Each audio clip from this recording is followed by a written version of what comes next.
V3 news లక్ష్యం సమాజహితం నేను ఆకాంక్ష బులెటిన్ల ముందుగా హెడ్లైన్స్ చూద్దాం రాజేంద్రనగర్ కాటే డ్యాం పారిశ్రామిక వాడలో ప్లాస్టిక్ గోదాంలో అగ్ని ప్రమాదం మంటలను అదుపు చేసిన అగ్నిమాపక సిబ్బంది భయాందోళనలో వాడవాసులు జూన్ 8న ఏపీలో మంత్రుల పదవి ప్రమాణ స్వీకారం జూన్ 15 నుంచి అసెంబ్లీ సమావేశాలు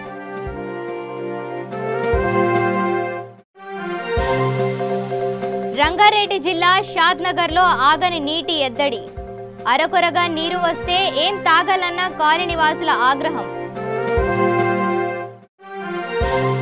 నల్గొండ జిల్లా బైపాస్ సమీపంలో ఘోర రోడ్డు ప్రమాదం 2 మృతి గుంటూరు వాసులుగా గుర్తించిన పోలీసులు డీటెయిల్స్ చూద్దాం రాజేంద్రనగర్ మైలార్ దేవులపల్లి డివిజన్లోని కాటే డ్యాం పారిశ్రామిక వాడలో అనుమతి లేకుండా నిర్వహిస్తున్న ఓ ప్లాస్టిక్ గోదాంలో అగ్ని ప్రమాదం చోటు చేసుకుంది ఎండవేడికి గోదాంలో ఉన్న ప్లాస్టిక్లో ఒక్కసారిగా మంటలు చెలరేగాయి భయాందోళనతో వర్కర్లు పరుగులు తీశారు స్థానికులు సమాచారంతో ఫైర్ సిబ్బంది చేరుకొని మంటలను అదుపు చేశారు పోలీసులు కేసు నమోదు చేసుకొని దర్యాప్తు చేస్తున్నారు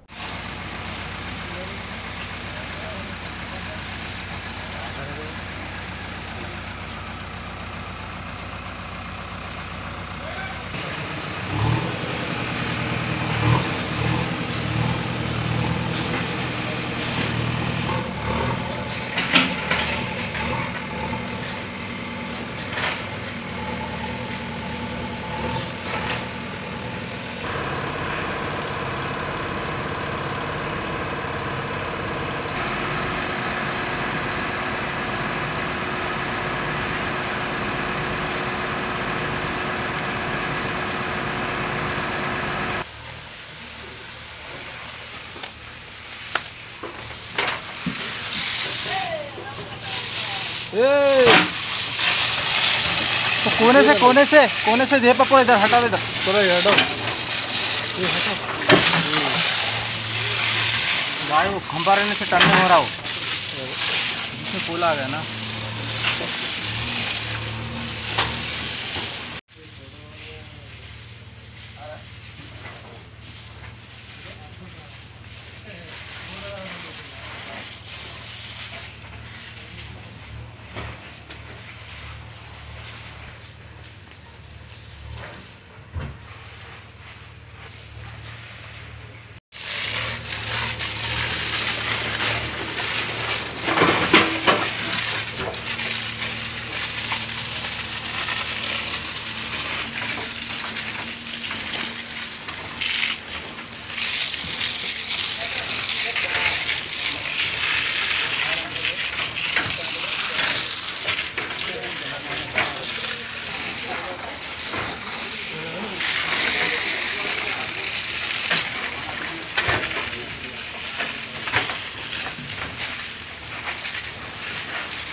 రంగారెడ్డి జిల్లా షాద్నగర్ పట్టణంలో తాగునీరు కొరత రోజురోజుకు విపరీతంగా పెరిగిపోతోంది పట్టణంలోని Raghavendra colony Bhagyanagar colony officers కాలనీలో నీటి కోసం నిత్యం కష్టాలు పడుతున్నారు ప్రతిరోజు నీటిని సరఫరా చేస్తున్నామని అధికారులు అంటున్నారని సిబ్బంది ఇలా ఆరకోరగా నీరు వస్తే ఎలా తాగాలని కాలనీవాసులు ఆగ్రహం వ్యక్తం చేస్తున్నారు అసలే ఎండాకాలం ఆపై సగం నీటిని సరఫరా చేస్తున్నారు అంటున్నారు ఎంతో గొప్పలు చెప్పుకుంటున్న ప్రజానాయకులు కూడా ప్రజలు దాహాన్ని తీర్చకపోవడం పట్ల స్పందించకపోవడం ఏమిటని కాలనీవాసులు ప్రశ్నిస్తున్నారు ఇప్పటికైనా అధికారులు నాయకులు స్పందించి నీటి ఎద్దడిని తీర్చేలా చర్యలు తీసుకోవాలని షాద్నగర్ కాలనీవాసులు అంటున్నారు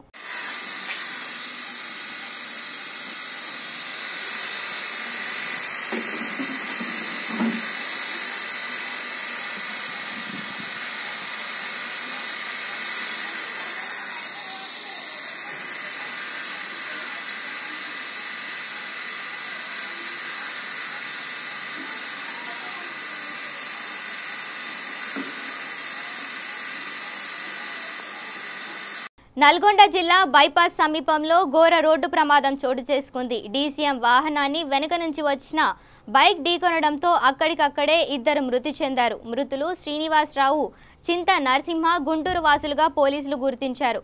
వీరు నార్కట్పల్లి కామినేని ఆసుపత్రిలో వాచ్మెన్, వార్డెన్లుగా పనిచేస్తున్నారు. పోలీసులు కేసు నమోదు చేసుకుని దర్యాప్తులు చేస్తున్నారు.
ఏపీలో కొత్త సీఎంగా ప్రమాణ స్వీకారం చేసి పరిపాలన మొదలుపెట్టిన వైఎస్ జగన్ ఇప్పుడు మంత్రివర్గ విస్తరణపై దృష్టి పెట్టారు. మంత్రివర్గం ఎలా ఉండాలి, ఎవరికి స్థానం కల్పించాలి అనే అంశాలపై జగన్ వైసీపీ ముఖ్య నేతలతో చర్చించారు. ఈ సమావేశంలో నూతన కేబినెట్ పదవి ప్రమాణ స్వీకారానికి తగిన ముహూర్తం గురించి కూడా చర్చ జరిగింది. ఈ మేరకు కొత్త కేబినెట్ కొలువుదీరేందుకు జూన్ 8న ముహూర్తం ఖరారు చేసినట్లు తెలుస్తోంది. ఈరోజు మంత్రులతో ప్రమాణ స్వీకారం చేయనున్నారు. మంచి రోజు కావడంతో జగన్ కూడా జూన్ 8న ఏపీ సచివాలయంలో అడుగుపెట్టనున్నారు. ఉదయం 9 గంటలలోపు తన ఛాంబర్లో ప్రవేశించనున్నారు. కాగా తన మంత్రివర్గంలో ఎమ్మెల్యేలతో పాటు ఎమ్మెల్సీలకు కూడా అవకాశం ఇవ్వాలని జగన్ భావిస్తున్నట్లు సమాచారం. కేబినెట్ ఏర్పాట్లు పూర్తయ్యాక జూన్ 15వ తేదీన గానీ లేక ఆ తర్వాత గానీ అసెంబ్లీ సమావేశాలు నిర్వహించాలని భావిస్తున్నారు.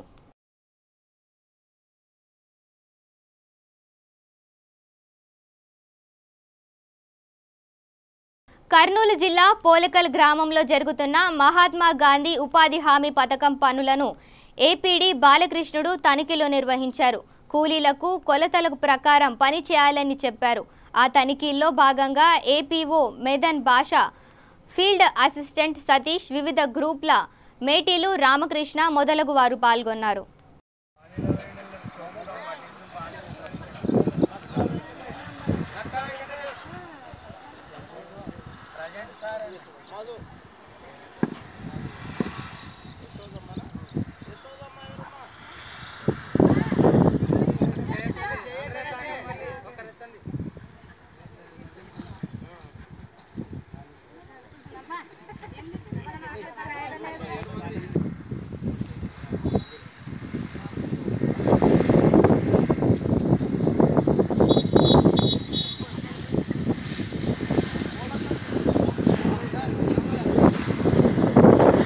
సూర్యాపేట జిల్లా హుజూర్ నగర్ మండలంలో నకిలీ బిల్లులను చూపించి బంగారం అని మోసం చేసిన వ్యక్తిని హుజూర్ నగర్ పోలీసులు అరెస్టు చేశారు. ఈ సందర్భంగా హుజూర్ నగర్ పోలీసులు ప్రెస్ మీట్ నిర్వహించారు. సూపరింటెండెంట్ పూజిత నిలయం మాట్లాడుతూ గుప్తా నిధుల పేరిట మోసం చేసిన వ్యక్తిని అదుపులోకి తీసుకున్నామన్నారు. నిందితుని వద్ద నుంచి 2 లక్షలు స్వాధీనం చేసుకున్నామన్నారు. ఈ కార్యక్రమంలో సిఐ భాస్కర్, ఎస్ఐలు గోవర్ధన్, చరణ్, పోలీస్ సిబ్బంది పాల్గొన్నారు. అలాగా మొత్తము దాదాపు 2,50,000 దాకా డబ్బులు తీసుకోవడం జరిగింది నాగేశ్వరరావు అనే నిందితుడు. ఇది ఇలా ఉండగా మా పోలీసుకి ఇలా జరుగుతుంది అనే విషయం తెలిసి మేము గ్రామానికి వెళ్ళి ఎంక్వైరీ అనేది బయటపడింది. 406, 420 ఐపీసీ కింద కేసు రిజిస్టర్ చేసి ఆల్ డీటెయిల్స్ ద్వారా ఏంటి అనేది మేము విచారణ జరపగా నాగేశ్వరరావు అనే నిందితుడు, ఇతను ఖమ్మం జిల్లా వాసి, ఇతను ఇలా మోసం చేస్తున్నాడు జనాల్ని అని తెలిసి ఈరోజు మేము విచారణ అంతా కంప్లీట్ చేసి ఈరోజు అతను వాళ్ళ ఊరి పెద్ద మనిషి ద్వారా మనకి వచ్చి లొంగిపోవడం జరిగింది. మొత్తం ఈ ఇత్తడి ముద్దలు మరియు 2 లక్షల నగదు అతని దగ్గర స్వాధీనం చేయడం జరిగింది. గతంలో ఏమన్నా కేసు ఉన్నాయా మేడం? ఈ కేసులు ఎక్కడ కలిగినారు కుటుంబ సభ్యులకు తెలియకుండా దాచారనుకో తెలీదు. వాళ్ళని బయటికి పంపించి ఇతను లోపల దాచిపెట్టి వాళ్ళని వచ్చి మీరు చూడండి నిధి ఉందండి అనగానే వాళ్ళు అక్కడ నీళ్ళు పోయంగానే అది ముద్దలు బయటకు వచ్చేట్టు బంగారు నాణాలు అనుకొని వాళ్ళు దాచిపెట్టుకునేవాళ్ళు. వాళ్ళ అమాయకత్వాన్ని ఇతను ఆసరాగా తీసుకొని అలా చేయడం. కుటుంబ సభ్యులకు చెప్పింది వీళ్ళ ద్వారా తెలిసిందో బయట ఆయుర్వేద మందుల్లో కూడా కొంచెం పరిజ్ఞానం ఉండడం ద్వారా ఇంట్లో వాళ్ళకి కొంచెం అనారోగ్య సమస్యలు ఉన్నాయి. వాళ్ళకి ఆయుర్వేద మందులు సప్లై చేస్తూ వాళ్ళకి కొంచెం నమ్మకం కలిగించుకున్నాడు ఇతని మీద.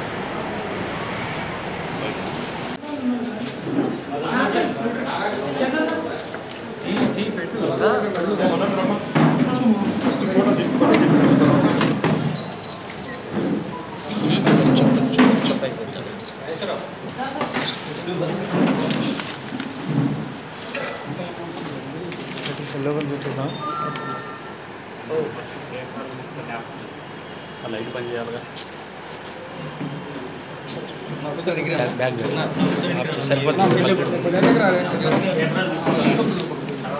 గ్రామంలో గురువారెడ్డి అనే కంప్లైంట్ వాళ్ళ ఇంట్లో వాళ్ళ అమ్మకి బాగాలేకపోగా అతను మామూలుగా ఇతను వృత్తి శిల్పాలు చెప్పాను. గ్రామానికి వెళ్ళాక వాళ్ళ అమ్మకి బాగాలేదని తెలుసుకొని కొంచెం ఆయుర్వేదంలో కూడా ఇతనికి జ్ఞానం ఉండడంతో వాళ్ళ ఇంటికి వెళ్ళి ఇట్లా మీ అమ్మకి బాగా చేస్తానని చెప్పి కొంచెం ఆయుర్వేద మందులు ఇవ్వడం జరిగింది. కొంచెం బాగా ఇంట్లో వాళ్ళు కొంచెం ఇతన్ని నమ్మడం మొదలుపెట్టారు. ఇతను ఏంటంటే ఇంట్లో వాళ్ళ నమ్మకాన్ని ఆసరాగా తీసుకొని మీ ఇంట్లో నిధి ఉంది, నేను నిధి బయటికి తీస్తాను అనేసి వాళ్ళని నమ్మించి ఇతను ఖమ్మం వైరాలో ఒక ఇనుప సామాన్ అతని దగ్గర ఇట్లా ఇనుప ముద్దలు చేయించుకొని వాళ్ళ ఇంటికి వచ్చి వీళ్ళందరూ లేని సమయంలో వీళ్ళు బయటికి వెళ్ళిన సమయంలో ఇనుప ముద్దలు ఇంట్లో పెట్టడము, ఇత్తడి ముద్దలు ఇంట్లో పెట్టడము, తర్వాత వాళ్ళ సమక్షంలో దాన్ని వెలికి తీయడం. వాళ్ళు ఏంటంటే ఇతను నిధి వెలికి తీసాడు అనేసి ఇతను ఇంకా నమ్మడం జరిగింది. ఇలాగ ఒక 10 సార్లు జరగడం ద్వారా జరిగిందనమాట. మొత్తం ఒక్కొక్కసారి జరిగినప్పుడల్లా రెండోసారి ప్రధానమంత్రిగా స్వీకరించిన నరేంద్ర మోదీని తెలంగాణకు కిషన్ రెడ్డి మంత్రి పదవి రావడం పట్ల కరీంనగర్ బీజేపీ శ్రేణులు హర్షం వ్యక్తం చేశారు.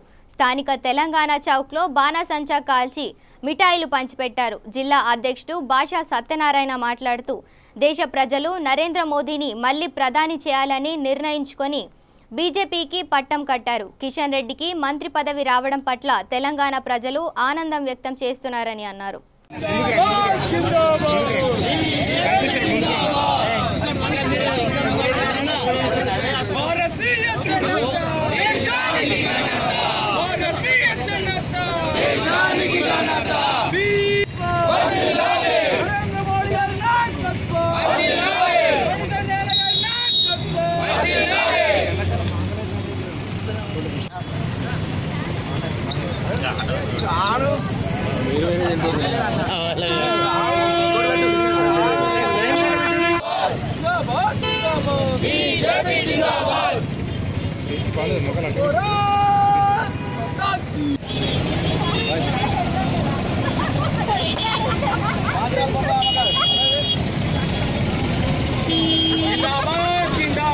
స్వీకారం చేసినందుకు గాను మరి రెండోసారి ప్రధానమంత్రిగా మరి నరేంద్ర మోడీ గారు ప్రమాణ స్వీకారం చేసి కేంద్ర సహాయ మంత్రిగా కిషన్ రెడ్డి గారు ప్రమాణ స్వీకారం చేసినందుకు గాను కరీంనగర్ నియోజకవర్గం కరీంనగర్ జిల్లాలో సంబరాలు జరుపుకుంటున్నాం.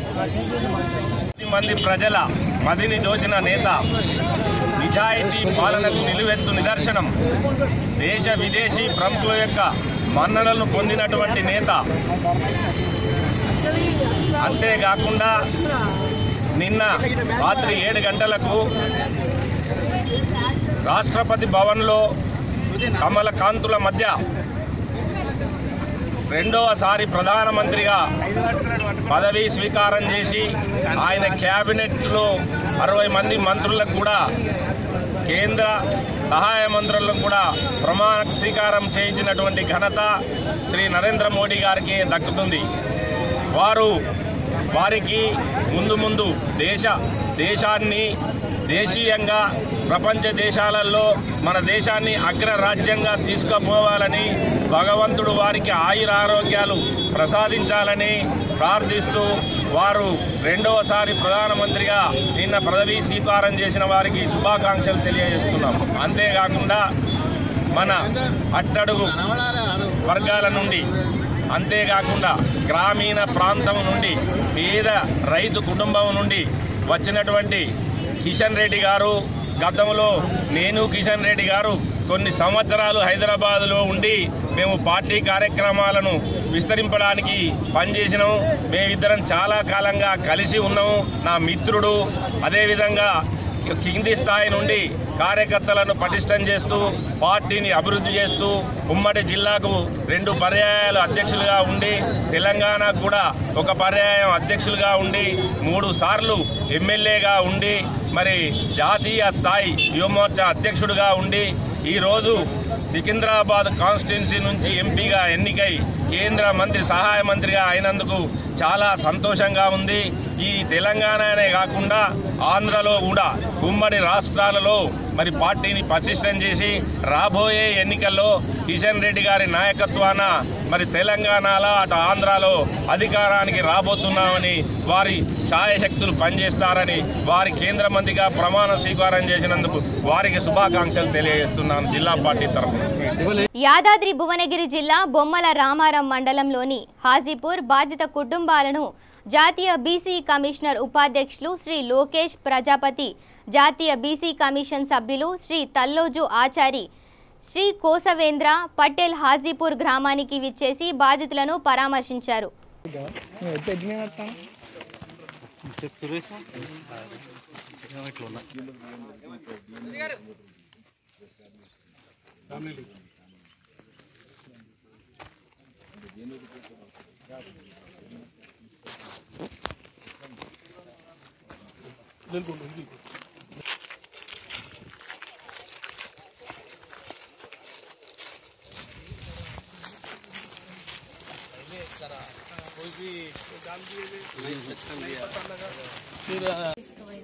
మేనత్త తీసుకుపోయి 10 రోజులు ఉంచుకుంది.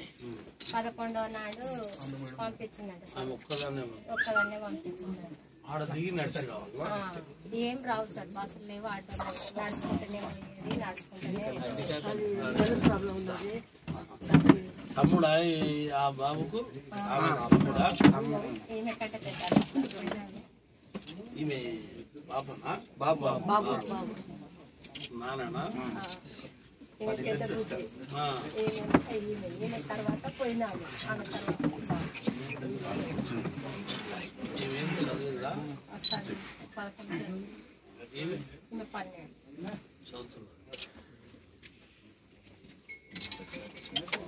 చదువుతుందా ఇప్పుడు?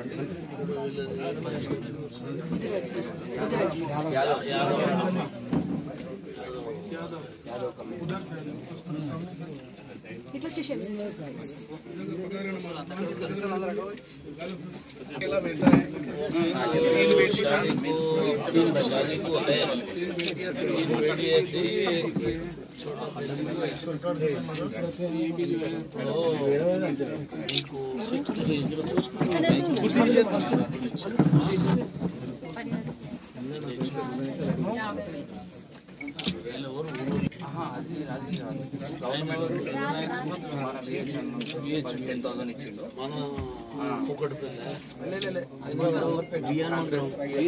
ఓకే ఆయన వచ్చాడు కదా మొన్న.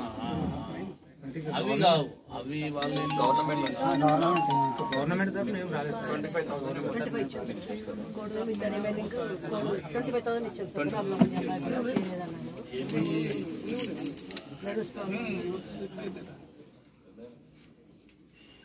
ఎన్ని ఎకరాల భూమి ఉంది? 1.5 ఎకర్. బోర్ ఉందా? ఇల్లు. అప్పుడు ఇట్లా పాప విడిచిపెట్టిపోయినప్పుడు అప్పుడే మీరు కంప్లైంట్ ఇవ్వలేదు నా బిడ్డ పోయిందని ఎక్కడ వెళ్ళిపోయిందని అంటే ఇప్పుడు ఇక 5,000 అయింది సార్. 5,000 అయితే ఇక 2,000 పంపించారు. ఇక మిత్ర పైసలు పిల్లల కంటే ఎక్కువ అని అట్లా కూడా పెట్టించుకొని వచ్చినా కానీ కనీసం మందులు కూడా రాసేలేదు. అమ్మాయికి మందులు ఇచ్చారు, ఈ అబ్బాయికి మళ్ళీ ట్రీట్మెంట్ టెస్ట్ రాసిస్తే మందులు తెచ్చినా కానీ బాబుకే ఈయన వ్యవసాయం చేస్తాడా మళ్ళీ కూలిపోతాడా? బాటాయికి మేకలు రాసుకుంటాం సార్. అంతే. మాకు ఇక లేవా మేకలు ఇట్లా? లేవు సార్. మొన్న మీకు రాలేదా గొర్రెలు? రోగం వచ్చి అన్ని చచ్చిపోయినాయి. ఇక బుజ్జి పోయినాకనే ఇక చాలా అప్పులు అయినాయి తిరుగుడుకు. పిల్లలు బాగా లేకపోవడము, ఇక ఈ తిరుగుడు ఖర్చులు చాలా అయ్యేసరికి ఇక బటాయికి మేకలు తెచ్చుకున్నాం, కాసుకుంటాం సార్. అది కొట్టు లేకపోతే అలాగా మిషన్ అందరి పేరు మీరు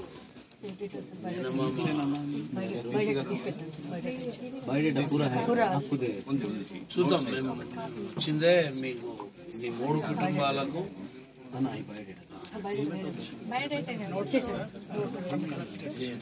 బయట కూడా రెడీ చేస్తాను సార్.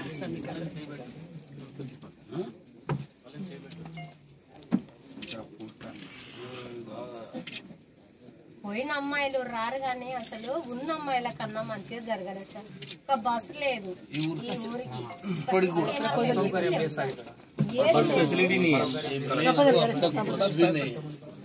बस रहे तो ये इंसिडेंट नहीं होता डायरेक्ट गांव में उतरता पैदल जाता है. బస్ ఉండే సార్, అదేమో రద్దు అయింది. ఆ బస్సు లేదు. కలెక్టర్ గారికి కూడా పెట్టినాము. నేను ఒక 10-15 times phone proposal for bus. కనీసం పిల్లలు చదువుకోవడానికి పోవడానికైనా కానీ ఇప్పుడు రామరంకెంచుడికి నడుచుకుంటూ పోవాలి సార్. నడుచుకుంటూ ఎవరిదన్నా ఒక లిఫ్ట్ దొరికితే కూడా పిల్లలు నడవలేక కూడా ఆశపడి ఒక లిఫ్ట్ ఆడుకుంటారు, దాని మీద వస్తారు. అసలు ఊరోడని నమ్మరాదా?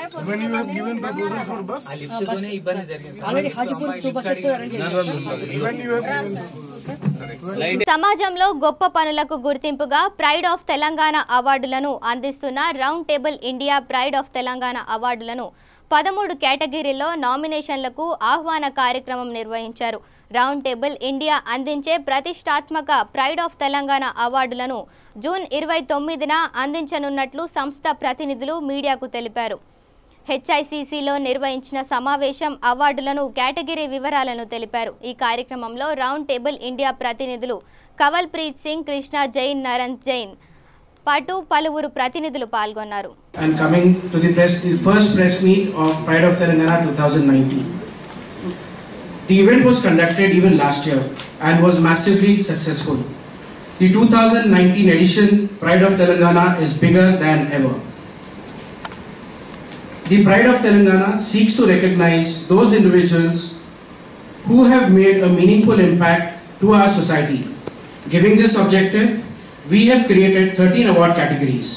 The award categories are sports, special awards for women, NGO, retail, film, SME, administrative services, food and beverages, medicine, startups, art and culture, education, and we have added a new category, that is inner wellness. All these categories will take in nominations and will have 2 awards, an Achiever Award and an Emerging Award. The Achiever Award will be presented to those individuals who have elevated the status of this industry and are a role model for all those around them. The Emerging Awards will be presented to those individuals who are on the threshold of greatness and are likely to rise the bars of success for their groups. The Achievers Awards will be directly decided upon by our esteemed jury. Sangareddy జిల్లా పటాన్ చెరువు మండలం రుద్రారం జాతీయ రహదారిలో దారుణం చోటు చేసుకుంది. ఓ యువకుని దారుణ హత్యకు గురయ్యాడు. పట్టపగలే అందరూ చూస్తుండగా కత్తితో దాడి చేసి నరికి చంపాడు. చంపిన తర్వాత బైక్పై పరారయ్యాడు. హత్యకు గురైన యువకుడు మహబూబ్ నగర్ జిల్లా వాసిగా గుర్తించారు పోలీసులు.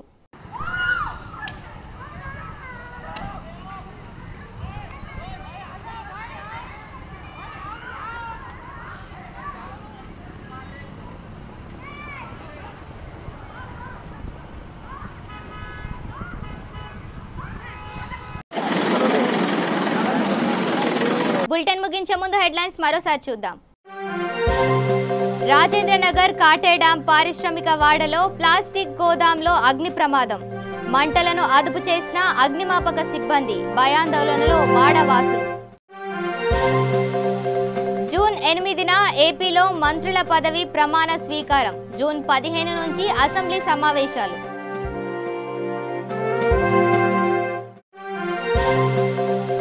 రంగారెడ్డి జిల్లా షాద్నగర్లో ఆగని నీటి ఎద్దడి. అరకొరగా నీరు వస్తే ఏం తాగాలన్న కాలనీవాసుల ఆగ్రహం. నల్గొండ జిల్లా బైపాస్ సమీపంలో ఘోర రోడ్డు ప్రమాదం. 2 మృతి, గుంటూరు వాసులుగా గుర్తించిన పోలీసులు. ఇవి bulletin updates. Keep watching V3 news. లక్ష్యం సమాజహితం.